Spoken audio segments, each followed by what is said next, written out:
Samantala, si dating Senador Antonio Trillanes IV ay tinuro naman ang kampo ng pamilya Duterte na nasa likod raw ng 18 dating sundalo na naglabas ng mga expose laban sa kanya. Ang Office of the Ombudsman, partikular na si Ombudsman Remulla, nakikita naman na politika ang motibo sa likod ng mga aligasyon. May balita si Bombo Grant Hilario. Bombo Dianes, walang alinlangan itinuro ni former Senator Antonio Trillanes IV ang kampo ni Duterte bilang nasa likod ng lumutang na 18 nagpakilalang mga dating sundalo. Ayon mismo sa dating mambabatas, ang mga Duterte umano ang siyang may pasimuno o nagtulak sa pagkilos ng mga ito. Aniyaya, nagpapatuloy pa rin ang investigasyon subalit tiwalang may aamin sa 18 ito kung sino ang nasa likod ng kanilang paglutang.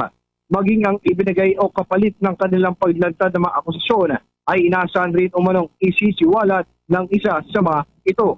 Narito ating pakinggan si former Senator Antonio Trillanes IV, ang complainant. Pagkilos nila na yan ay ang Duterte camp. So marami pang ongoing yung investigasyon ngayon, ano? At marami tayong nalalaman. At kinalaunan, etong sasabihin ko sa inyo, ilan dyan sa 18 ex-soldiers na yan ay aamin kung sino talaga ang nasa likod nito at anong plano nila at kung ano man ang ibinigay sa kanila para kapalit nitong paglabas sila doon sa press con. Habang inihayag naman ng dating senador na ang revelasyon kampo ni Duterte ang nasa likod ng 18 dating sundalo ay suportado anya ng mga ebidensya. Git kasi niya ay ang mga Duterte ang siyang makikinabang sa ginawang pagkilos naman ito at inaasang lalabas rin ang katotohanan. Muli ating pakinggan si former Senator Antonio Trillanes IV. Yes. Meron tayong unang-una, they stand to benefit most dito sa pangyaring ito. Tapos marami nang nakalap na ebidensya, no, impormasyon na nagtuturo doon sa grupo nila. Basta kinalaunan po, antayin nyo lang, lalabas kung ano talaga ang kung sino ang nasa likod nito, magkano ang buong proyekto na yan, ano ang kapalit dito sa mga ginawa nila at yon kung sino ang nag-finance. Ayon naman kay Ombudsman Jesus Crispin Boying Remulla, ang motibo sa likod ng grupo ay maaaring bunsod ng pamumulitika.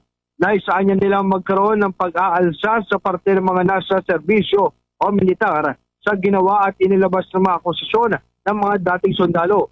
Bukod sa motibong pampolitikal, naniniwala pa si Ombudsman Boying Remulla na posibleng may koneksyon rin ito sa motibong pang-ekonomiya. Ngunit tumanggi ng ilahad at ibagi pa ng Tanod Bayan ang karagdagang mga detalye at impormasyon hinggil rito. Narito naman natin pakinggan si Ombudsman Jesus Crispin Boying Remulla. Tipping point. They're trying to create a political tipping point. What more? Alam na natin yun, di ba? They want to a branch of the service to rise up in arms.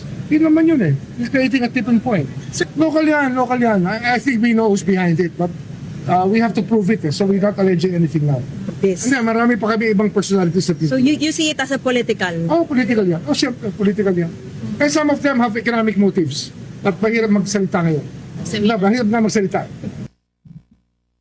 Nag-uulat live para sa Bombo Network News. Ito si Bombo Grant Hilario and this is Bombo Radio Philippines, the #1 and most trusted source of news and information.